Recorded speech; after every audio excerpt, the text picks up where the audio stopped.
Olá pessoal, estamos juntos mais uma vez, eu, vocês, a família do Espaço Vieira Filho de um modo geral.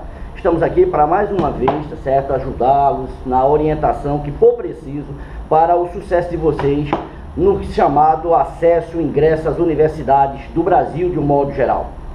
Olha, a minha dica aqui sobre a prova de História, em se tratando de Enem, em se tratando da parte de História do Brasil, seria justamente Getúlio Vargas. Getúlio Vargas, na realidade, é o que nós chamamos, indiscutivelmente, o político mais importante dentro da história do Brasil.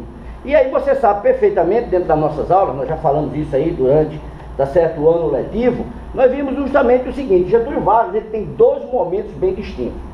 Um momento em que ele governa ininterruptamente 15 anos e um segundo momento onde ele sai entre aspas, de cena, mas volta nos braços do povo em 1951 e vai governar até 54. Porém, vejam bem, no primeiro momento, nós observamos justamente isso aqui, ó. Ele sobe como vencedor da Revolução de 1930 e vai governar, na realidade, até 1945.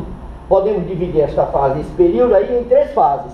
Você chama a primeira fase de governo provisório, mas pode também ser chamado de governo revolucionário.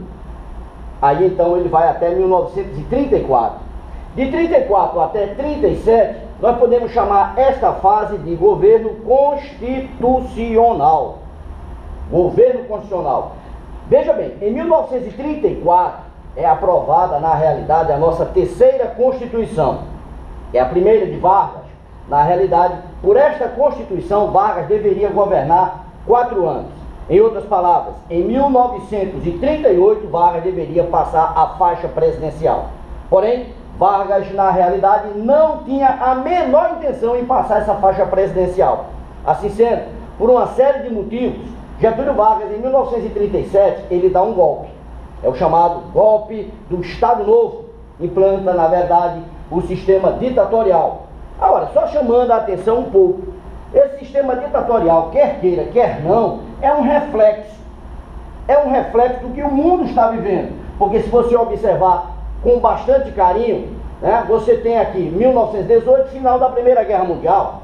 Ora, 1939 você tem aí o início da Segunda Guerra Mundial. Então, este período você chama de período entre guerras. E é justamente neste período entre guerras que nós observamos o aparecimento, a formação dos regimes ditatoriais lá na Europa, como por exemplo o nazismo na Alemanha com Adolf Hitler, o fascismo na Itália com Benito Mussolini, o franquismo na Espanha com o general Francisco Franco e o salazarismo em Portugal com Antônio de Oliveira Salazar. Isso reflete aqui no Brasil e Vargas pega um gancho aí, assim sendo, em 1937 ele dá um golpe e implanta justamente uma ditadura. Agora, é importante que o aluno entenda, Vargas não tinha ideologia fascista. O problema de Vargas, né, a grande jogada de Vargas, é que ele não quer passar o poder. Assim sendo, em 1937, ele dá um golpe e implanta, a partir daí, o regime totalitário. Certo? A gente pode chamar totalitário, regime ditatorial, tal, você que sabe. Né? Ditadura varguista pode ser chamada também. Mas aí, veja bem, nesse período da ditadura varguista, nós preparamos aí uma questão para o aluno entender melhor. Daí, ó, sobre o Estado Novo, implantado por Getúlio Vargas em 1937, é incorreto afirmar que, chamando a atenção, normalmente o fera está acostumado a responder a questão correta. É bom ficar atento, porque às vezes aparece aí uma casca de banana como essa, que isso aí seria uma grande sacanagem, por assim dizer. Mas ele pede a questão incorreta. Fique bastante...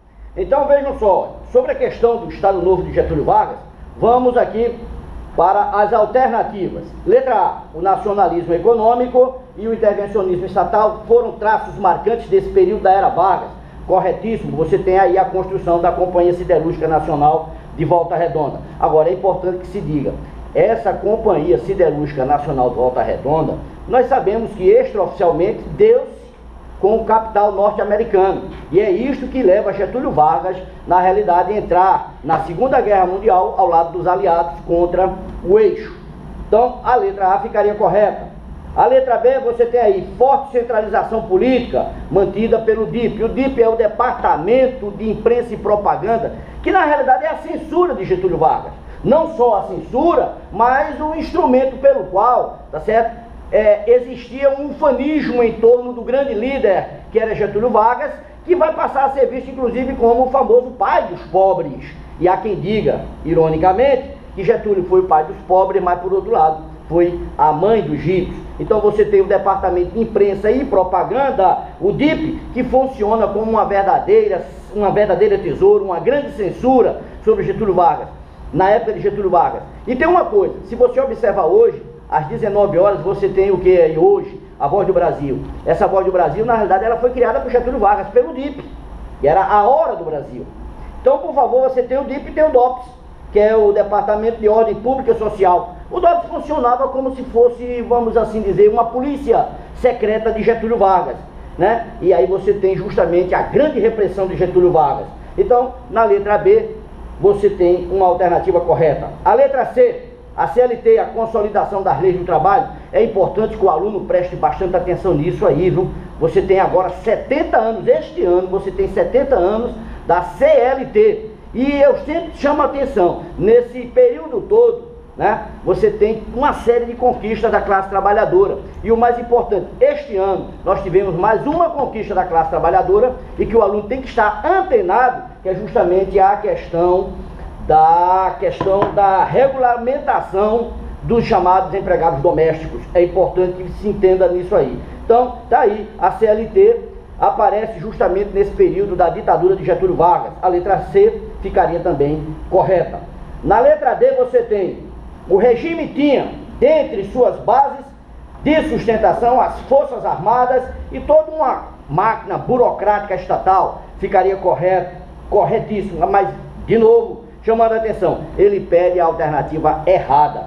Bom, na letra E nós temos aqui, ó, o liberalismo econômico e a neutralidade brasileira durante a Segunda Guerra Mundial. Já está errado aí, o Estado tem total controle, na realidade, sobre a economia. E uma outra coisa que o aluno não poderia jamais deixar de observar é que em 1942 o Brasil manda a FEB, os nossos pracinhas, a Força Expedicionária Brasileira, justamente que vai atuar na Itália, né?